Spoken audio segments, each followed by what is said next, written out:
अस्सलामुअलैकुम। उम्मीद करती हूँ कि आप सब लोग खैरियत से होंगे। आज की हमारी वीडियो का जो टॉपिक है वो है क्लास 9 के स्टूडेंट्स के लिए, जिसमें हम इंग्लिश की सिंटैक्स बुक का चैप्टर नंबर 1 जो है उसको डिस्कस करेंगे। जो चैप्टर का नाम है the last sermon of the holy profit सल्लल्लाहु अलैहि वसल्लम, जो आपकी बुक के पेज नंबर 2 पर मौजूद है। Our holy prophet Muhammad sallallahu alaihi wasallam is the last of the prophets. हजूर पाक सल्लल्लाहु अलैहि वसल्लम हमारे आखिरी नबी हैं। Holy prophet Muhammad sallallahu alaihi wasallam was born in 571 AD at Makkah, Saudi Arabia in a respected Quraysh family. हजूर पाक सल्लल्लाहु अलैहि वसल्लम 571 AD में मक्का में सऊदी अरेबिया में पैदा हुए, कुरैश के एक बहुत ही इज़्ज़तदार घराने में। The Quraysh used to worship idols and did not believe in one God. उस ज़माने में कुरैश के जो लोग थे वो डिफरेंट आइडियल्स के ऊपर बिलीव करते थे और वो एक खुदा की ज़ात पे यकीन नहीं रखते थे। Prophet Muhammad sallallahu alaihi wasallam asked the Quraysh not to worship their false god. हजूर पाक सल्लल्लाहु अलैहि वसल्लम ने कुरैश के लोगों से कहा कि आप जो हैं वो ये जो झूठे खुदा हैं इनकी इबादत ना किया करें। He told them that he was the prophet of Allah and asked them to accept Islam and to worship one and only true God. उन्होंने लोगों से कहा कि मैं अल्लाह का नबी हूँ और आप जो हैं वो इस्लाम की दावत को कबूल करें, आप इस्लाम कबूल करें और सिर्फ एक और सच्चे खुदा की ज़ात पर यकीन करा करें और उसी की इबादत करें। Most of them refuse to accept Islam. उसमें से मेजॉरिटी लोगों ने जो था वो इस्लाम कबूल करने से मना कर दिया। They thought that he was against their gods and their ancestors. उन्होंने ये बात सोची कि हजूर पाक सल्लल्लाहु अलैहि वसल्लम उनके खुदा और उनके आबा की ज़ात के ख़िलाफ़ हैं। They opposed this new faith so much that the Prophet sallallahu alaihi wasallam had to ask the believer to migrate to Yathrib, a city 320 kilometers 200 miles north of Makkah. वो हजूर पाक सल्लल्लाहु अलैहि वसल्लम की जो इस न्यू फेथ था जो उन्होंने इंट्रोड्यूस करवाया था उसके इतने ज़्यादा ख़िलाफ़ हो गए कि उन्होंने उनका जो जीना था वो मक्का में बहुत ज़्यादा दुश्वार कर दिया और हजूर पाक सल्लल्लाहु अलैहि वसल्लम को अपने साथियों के साथ मक्के से जो थी वो हिजरत करके एक सिटी मूव होना पड़ा जिसका नाम था Yathrib. But with time, as many people start accepting his message and converting to Islam, the Quraysh become more aggressive and start making attempts on his life. लेकिन वक्त के साथ साथ लोगों को इस बात की अक्लो समझ आने लगी और लोगों ने जो था वो हजूर पाक सल्लल्लाहु अलैहि वसल्लम का जो मैसेज था उसको कबूल करना शुरू किया। उन्होंने इस्लाम कबूल करना शुरू किया। तो जो कुरैश के लोग थे वो बहुत ही ज़्यादा वक्त के साथ साथ एग्रेसिव होने लगे और उन्होंने बहुत ही दफ़ा कोशिश भी की कि वो हजूर पाक सल्लल्लाहु अलैहि वसल्लम को शहीद कर दें। Hence, when Prophet Muhammad sallallahu alaihi wasallam got positive signals from Yathrib, he also decided to immigrate there. और जैसे हजूर पाक सल्लल्लाहु अलैहि वसल्लम को पॉजिटिव सिग्नल्स मिले यानी उनको इशारा हुआ कि आप यथरिब की तरफ जो है वो हिजरत कर जाएं, तो उन्होंने वहाँ पे हिजरत करने का फ़ैसला किया। After 8 days journey he reach the outskirt of Yathrib on 28 June 622। 8 दिन का सफ़र तय करने के बाद हजूर पाक सल्लल्लाहु अलैहि वसल्लम जो थे वो यथरिब को जो है यथरिब की जो सिटी थी उसमें पहुँच गए 28 जून 622 में। But he did not enter the city directly, मगर वो जो शहर में थे वो डायरेक्टली दाखिल जो थे वो नहीं हुए। He stop at a place called Quba, a place some miles from the main city and build a mosque there. और उन्होंने जो था वो एक जगह पे रुके एक प्लेस पे जिसका नाम कुबा था और वहाँ पर उन्होंने कुछ फासले पर जो थी वो एक सिटी थी जहाँ पर उन्होंने एक मस्जिद की तामीर भी की। ऑन 2 जुलाई 622 प्रॉफिट मोहम्मद सल्लल्लाहु अलैहि वसल्लम एंटर द सिटी। और 2 जुलाई 622 AD को हजूर पाक सल्लल्लाहु अलैहि वसल्लम ने एक सिटी के अंदर दाखिल हुए। This event is known as Hijra and marks the beginning of the Islamic year. और ये जो इवेंट था ये इस्लामिक हिस्ट्री में जो है वो हिजरा के तौर पे माना जाता है और यही हमारे पास बिगनिंग करता है, हमारे पास इस्लामिक कैलेंडर का जो आगाज़ हुआ था वो यहीं से हुआ था। यथरिब वॉज सून रीनेम मदीनतुल नबी, literally city of the prophet. Yathrib जो थी सिटी उसका नाम वक्त के साथ जो था वो थोड़ी अरसे बाद चेंज हो गया, वो मदीनतुल नबी के नाम से जो थी वो उसका नाम था यथरिब से चेंज हो गया और उस के नाम के मतलब ये थे कि वो शहर प्रॉफिट का नबी का। But Nabi was soon dropped and its name became Medina meaning the city. लेकिन नबी जो था उसमें से बहुत अरसे के बाद जो था, थोड़े अरसे के बाद वो हटा दिया गया और उस शहर का नाम जो था वो मदीना पड़ गया, जिसका नाम है एक शहर। At the time of arrival of Prophet Muhammad sallallahu alaihi wasallam in Medina, the city had 4 broad groups of people. जब हजूर पाक सल्लल्लाहु अलैहि वसल्लम ने मदीना में तशरीफ़ रखी हैं, जब वो मदीना हिजरत करके चले गए, तो वहाँ पे जो कम्युनिटीज़ थी वो 4 हिस्सों में डिवाइड थी। 4 ब्रॉड ग्रुप ऑफ पीपल थे। देयर वर द मुस्लिम्स, जिनमें मुसलमान थे, including those who were from Medina and those who had immigrated from Mecca. वो मुसलमान थे जो पहले से मदीना में मौजूद थे, वहाँ पे रह रहे थे, और वो मुसलमान भी थे जो मक्के से हिजरत करके हजूर पाक सल्लल्लाहु अलैहि वसल्लम के साथ आए थे। Then there were the hypocrites, that is those who embrace Islam in name only but actually were against it. लेकिन उनमें से कुछ लोगों का गिरोह ऐसा भी था जिन्होंने सिर्फ मुंह पर इस्लाम कबूल किया था, लेकिन उन्होंने दिल से इस्लाम कबूल नहीं किया था, ताकि वो मुसलमानों के साथ अच्छे से रह सके और उनकी जो प्लानिंग थी उसके बारे में जान सके। Additionally there were the people from Aus and Khazraj who were still pagans but were likely to accept Islam. Finally, there were the Jews who were huge in number and form an important community there. Aus and Khazraj जो था वो 2 अरब के groups थे जो Medina में जो थे वो बसर करते थे, लेकिन उनका ताल्लुक़ मदीने से नहीं था, वो भी हिजरत करके आए थे यमन के मुल्क से। तो जो हमारा ग्रुप था औस एंड खजराज का, जो 2 ट्राइब्स थे जो मदीने के अंदर प्रेजेंट थे हजूर पाक सल्लल्लाहु अलैहि वसल्लम के ज़माने में, जो हिजरत करके बेसिकली यमन के मुल्क से आए थे, वो भी उस वक्त काफिर थे, लेकिन वो दिल में चाहते थे कि वो इस्लाम को कबूल कर लें। और फिर आते हैं हमारे पास एक और ग्रुप जो है जूइश का, जो बहुत ही ज़्यादा ह्यूज नंबर में उस वक्त वहाँ पे प्रेजेंट थे और एक इम्पॉर्टेंट कम्युनिटी थी वहाँ पर। In order to ensure that all these people live peacefully with each other, prophet Muhammad सल्लल्लाहु अलैहि वसल्लम invited the leading personality of all the communities to discuss this matter. हजूर पाक से, क्योंकि इतने सारे डिफरेंट जो हैं वो बिलीव्स के लोग जब एक साथ रहते हैं तो बहुत ज़्यादा मुश्किल हो जाता है आपके कल्चर, ट्रेडिशंस और कस्टम्स को फॉलो करना। तो हजूर पाक सल्लल्लाहु अलैहि वसल्लम क्योंकि मदीने की जो सिटी थी उसको बहुत पीसफुल बनाना चाहते थे, तो उन्होंने जो लीडिंग पर्सनैलिटीज़ थी इन तमाम तर ग्रुप्स की, उनको इन्वाइट किया कि वो कम्युनिटीज़ की जो मैटर्स हैं उनको उनके साथ डिस्कस करें। He wanted the different groups to reach a formal agreement of harmony amongst the community and for the security of the city of Medina. और वो ये भी चाहते हैं कि जो डिफरेंट ग्रुप्स हैं वो एक फॉर्मल एग्रीमेंट तय कर लें और तमाम तरह एक गाइडलाइन प्रोवाइड कर दी जाए कि इस गाइडलाइन के हिसाब से जो है वो वहाँ पर लोग रहेंगे, ताकि जो सिक्योरिटी है मदीना की, शहर मदीना की, वो भी कायम और दायम रहे। He succeed in drawing up the constitution of Medina known as the charter of Medina. और वो हजूर पाक सल्लल्लाहु अलैहि वसल्लम अपनी इस जो मिशन था, उनका इरादा था, उसमें वो कामयाब हुए और उन्होंने एक कॉन्स्टिट्यूशन ड्रॉ कर दिया मदीना के अंदर, जिसको हमारे पास चार्टर ऑफ मदीना के नाम से भी जाना जाता है, through which a kind of understanding was develop among all communities living in Medina, जिसके वजह से, जिसके ज़रिए एक अंडरस्टैंडिंग डेवलप हो गई तमाम जो भी लोग रह रहे थे डिफरेंट कम्युनिटीज़ के लोग मदीना में, उनके दरमियान। It mention the rights and duties of the Muslim and the Jewish of Medina. और उन्होंने जो था वो मैंशन कर दी थी कि राइट्स क्या हैं, हकूक़ क्या है, आपकी रिस्पॉन्सिबिलिटीज़ क्या हैं, ड्यूटीज़ क्या हैं मुस्लिम और जूइश की मदीना के अंदर। Give freedom of religion and forbid any alliance with the outside enemies. उन्होंने आज़ादी दी थी कि आप अपने रिलीजन की जो प्रैक्टिसेस है उसको फॉलो करें, और लेकिन मना कर दिया गया था कि आप कोई भी अलायंस नहीं करेंगे आउटसाइड जो दुश्मन थे उनके साथ। It was declare that any distribute will be refer to prophet Muhammad सल्लल्लाहु अलैहि वसल्लम फॉर सेटलमेंट।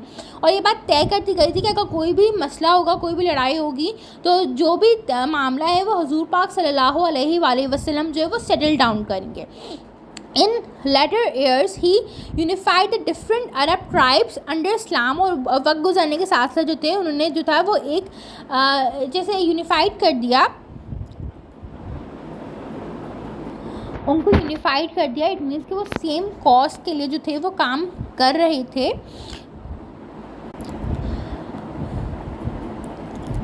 इस्लाम की रोशनी में carried out social and religious reform and administrative development that further consolidated the Islamic community in Medina.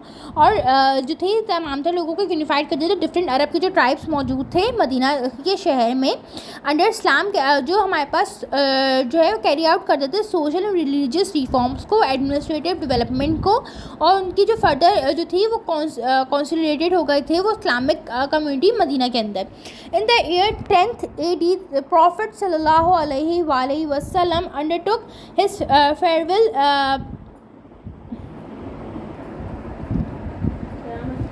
in the year 10th AD, Prophet Muhammad sallallahu alaihi wasallam took his underwell pilgrimage to Makkah. This farewell pilgrimage is one of the most significant historical event for the Muslim, for it was the first and the last pilgrimage made by the Prophet Muhammad sallallahu alaihi wasallam, as well as an occasion when he taught Muslim how to perform the Hajj. 10th AD में profit Muhammad सल्लल्लाहु अलैहि वसल्लम ने जो था वो आखिरी जो था वो हज जो था वो परफॉर्म किया और मक्का की तरफ वो रवाना हो गए। ये जो हज था वो उनकी ज़िंदगी का पहला और आखिरी हज था। ये हमारे पास इस्लाम की जो हिस्ट्री है उसमें बहुत मोस्ट सिग्निफिकेंट जो है वो हिस्टोरिकल इवेंट के नाम से भी जाना जाता है, क्योंकि ये इस्लाम में बहुत ज़्यादा अहमियत का हामिल है, क्योंकि ये हमारे पास पहला और आखिरी हज है जो हुज़ूर पाक सल्लल्लाहु अलैहि वसल्लम ने अपनी ज़िंदगी में परफॉर्म किया था। और इसमें साथ साथ उन्होंने मुसलमानों को सिखाया था कि हज को किस तरीके से परफॉर्म किया जाता है।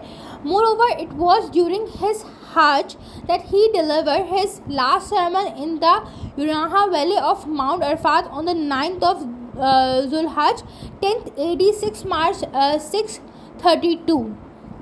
और साथ साथ हजूर पाक सल्लल्लाहु अलैहि वसल्लम ने ड्यूरिंग इस हज के दौरान जो था वो अपना लास्ट sermon खुतबा भी जो था वो माउंट ऑफ अरफात के मैदान पर जो था वो 9 ज़ुल्हज को जो था अदा किया था, जो 6 मार्च 632 बनता है AD के हिसाब से। There were countless Muslims present with the Prophet Muhammad sallallahu alaihi wasallam during his last pilgrimage when he delivered his last sermon। और वहाँ पे जो थे वो अनतादा जिनको काउंट नहीं किया जाता था, इतने ज़्यादा मुस्लिम उस वक्त पे मौजूद थे जब हुज़ूर पाक सल्लल्लाहु अलैहि वसल्लम ने अपना जो था वो आखिरी जो था वो हज परफॉर्म किया था। उसके बाद लास्ट जो था वो खुतबा भी दिया था। Delivering his last sermon, Prophet Muhammad sallallahu alaihi wasallam first of all praised and thanked Allah and then said, "O people, lend me an attentive ear, for I know nor whether after this year I shall ever be amongst you again." जब हज़ूर पाक सल्लल्लाहु अलैहि वसल्लम ने अपना जो खुतबा था आखिरी जो माउंट ऑफ अरफात पे वो दे रहे थे उसको डिलीवर करना शुरू किया, तो सबसे पहले उन्होंने अल्लाह ताला का जो था वो शुक्रिया अदा किया और फिर उन्होंने कहा कि लोगों, मैं जो ये बात कर रहा हूँ इसको बहुत खुले कानों के साथ सुनो, क्योंकि हो सकता है कि आने वाले सालों में मैं जो हूँ तुम लोगों के दरमियान ना हूँ। Therefore listen to what I am saying to you very carefully and take these words to those who could not be present here today। और इसलिए इस खुतबे को बहुत गौर से सुनो और उस लोगों तक भी पहुँचाओ जो आज इसके दिन पे यहाँ पर मौजूद नहीं हैं। Then amongst other things he gave the following message। और बहुत सारी चीज़ों के साथ साथ उन्होंने कुछ चीज़ों के बारे में इन चीज़ों के बारे में जिक्र किया था जो आपकी बुक में मेंशन किया गया है। O people, regard the life and property of every Muslim as a sacred trust. Return the good entrusted to you to their rightful owners. Hurt no one so that no one may hurt you। लोगों, ज़िंदगी जो एक मुसलमान की जो ज़िंदगी होती है, जो उसकी प्रॉपर्टी होती है, उसकी जायदाद होती है, वो उसका एक स्केयर ट्रस्ट होता है। जो गुड्स हैं जो तुम्हें दिए जाते हैं अमानत के तौर पे, उनके राइटफुल ऑनर्स जो होते हैं उनको वापसी कर दो वक्त पर और किसी को भी तकलीफ़ ना दो ताकि कोई भी तुम्हें भी तकलीफ़ ना पहुँचाए। बी अवेयर ऑफ शैतान for the safety of your religion. और शैतान की जो ज़ात है उसके बारे में भी जो है वो एक नॉलेज रखो, उसकी ज़ात से अवेयर रहो, क्योंकि ये तुम्हारे पास रिलीजन तुम्हारे जो है मज़हब की सिक्योरिटी के लिए बहुत ज़्यादा ज़रूरी है। He has lost all hope that he will ever be able to lead you astray in big things, so be aware of the following him in small things। क्योंकि वो जो है वो तमाम तरह अपनी जो उम्मीद था वो खो चुका था, तो वो अवेलेबल है शैतान जो है उसको उम्मीद नहीं है, वो अपनी तमाम तर उम्मीद इस मामले में खो चुका है कि वो तुम लोगों को किसी बड़ी चीज़ के बारे में बहका सके। छोटी छोटी चीज़ों में हो सकता है कि तुम्हें बहका दे, तो उस मामले में जो है वो अवेयर रहो कि कहीं तुम उसके नक्शे कदम को फॉलो ना करने लग जाओ। O people, it is true that you have certain rights with regards to your women, but they also have rights over you. ए लोगों, ये बात सच है कि तुम्हारे पास सर्टेन राइट्स हैं, बहुत चंद हकूक़ हैं जो तुम्हारी औरतों के ऊपर तुम रखते हो, लेकिन साथ साथ औरतें भी तुम्हारे ऊपर हकूक़ रखती हैं। All Mankind is from Adam and Adam was created from dust. हम तमाम तर जो इंसान है वो हज़रत आदम अलैहिस्सलाम की औलाद हैं। हज़रत आदम अलैहिस्सलाम को मिट्टी से पैदा किया गया था। The noblest of you in Allah side is the most god fearing. और तुम में से सबसे बेहतरीन शख्स जो है वो अल्लाह ताला के नज़र में वो है जो अल्लाह ताला से सबसे ज़्यादा डरता है। An Arab has no superiority over a non Arab. किसी भी अरबी को किसी भी नॉन अरब के ऊपर कोई भी फजीलत हासिल नहीं है। Nor does a non Arab have any superiority over an Arab. और किसी भी नॉन अरब को किसी भी अरब के ऊपर कोई भी जो है वो बढ़तरी हासिल नहीं है। A white has no superiority over a black. और किसी भी गोरे को किसी भी काले के ऊपर कोई फौकियत हासिल नहीं है। Not does a black have any superiority over a white. और ना ही किसी काले को किसी गोरे के ऊपर कोई भी फौकियत हासिल है, एक्सेप्ट बाय पेटी एंड गुड एक्शन। सिवाय इसके कि कोई इंसान जो है वो अपने अमाल में बहुत ज़्यादा अच्छा हो। I therefore crush under my feets all the false claims to greatness and superiority find on blood and wealth। और मैं अपने पैरों तले तमाम तो जो चीज़ें हैं जो हम लोग क्लेम करते हैं कि वो ग्रेटनेस और सुपीरियरिटी इंसान की जो है वो ब्लड एंड वेल्थ के तौर पे है, तो ऐसा नहीं है। अगर कोई भी इंसान अल्लाह ताला की नज़रों में अच्छा है तो वो उसके अमाल और उसकी जो इखलाक है और जो उसके एक्शंस है वो उस वजह से अच्छा है। यहाँ इसलिए नहीं कि अगर वो उसका खून वो किसी स्पेसिफिक कास्ट से बिलोंग करता है या उसके पास कितनी ज़्यादा दौलत है या उसका रंग क्या है, उसकी नस्ल क्या है, कास्ट क्या है, उन चीज़ों की वजह से कोई भी अल्लाह ताला की नज़रों में ऊपर या नीचे नहीं है। Every Muslim is a brother to every Muslim and that the Muslim constitute one brotherhood। तमाम तर जो मुसलमान हैं वो आपस में भाई भाई हैं। Nothing shall be limited to a Muslim which belongs to a fellow Muslim unless it was given freely and willingly। कोई भी जो इंसान है दूसरे इंसान मुसलमान का जो है वो कोई भी मुसलमान दूसरे मुसलमान का हक ना मारे until or unless कि वो इंसान अपनी और किसी भी चीज़ पे जो है वो कब्ज़ा ना करे, until or unless कि वो इंसान freely और willingly यानी अपनी खुशी से अपनी मर्जी से उस चीज़ को तुम्हें दे दे। The holy prophet completed his last sermon by saying, be my witness O God that I have conveyed your message to your people. हज़ूर पाक सल्लल्लाहु अलैहि वसल्लम ने अपने जो लास्ट सर्मन था, जो लास्ट खुतबा था, उसको कंप्लीट करते हुए कहा कि अल्लाह ताला आप मेरे विटनेस रहें कि आपने जो मुझे काम दिया था कि मैं लोगों तक आपका जो मैसेज पहुँचाऊँ इस्लाम का, वो मैंने कंप्लीट कर दिया है। The message conveyed in this sermon are for all time. हज़ूर पाक सल्लल्लाहु अलैहि वसल्लम ने जो लास्ट सरमन जो लास्ट उनका खुतबा जो उन्होंने अरफात के मैदान में दिया था वो आज तक जो है वो जाना जाता है, माना जाता है, लोग उसको फॉलो करते हैं क्योंकि गाइडिंग प्रिंसिपल के तौर पे हम मुसलमानों के लिए उन्होंने छोड़ दिया था अपने आखिरी खुतबे में। If the Muslim follow this message the result will be a fair and equitable society. और अगर लोग जो है मुसलमान स्पेसिफिकली इस मैसेज को जो है वो फॉलो करना शुरू कर दे तो हमारी जो सोसाइटी के अंदर जितनी भी इनजस्टिस है वो ख़त्म हो जाएगी और हमारी सोसाइटी फेयर हो जाएगी और इक्विटेबल हो जाएगी। In which there will be honesty. एक ऐसी सोसाइटी बन जाएगी जहाँ पे सच्चाई होगी एंड जस्टिस होगी और इंसाफ होगा and meritocracy will be the guiding principle. और ये हमारे पास एक जो है अमन सुकून एक मुल्क के अंदर कायम रहेगा, एक शहर के अंदर कायम रहेगा और लोग अपनी ज़िंदगी को पीसफुली गुजार सकेंगे। उम्मीद करती हूँ कि आप लोगों को ये वीडियो पसंद आई। अगर आप लोगों को कोई भी फीडबैक प्रोवाइड करना है related to quality, related to issue, अगर आपको कोई बात समझ नहीं आई तो काइंडली अपना फीडबैक मुझे ज़रूर जो है वो कमेंट सेक्शन में प्रोवाइड करिएगा। इंशाल्लाह ताला मैं क्लास 9 की जो इंग्लिश के रिलेटेड टॉपिक्स हैं उनकी वीडियोस बना के डालती रहूँगी। तब तक अपना ख्याल रखें। इंशाल्लाह आप लोगों से फिर मुलाकात होगी। फ़ी अमान अल्लाह, अल्लाह हाफ़िज़।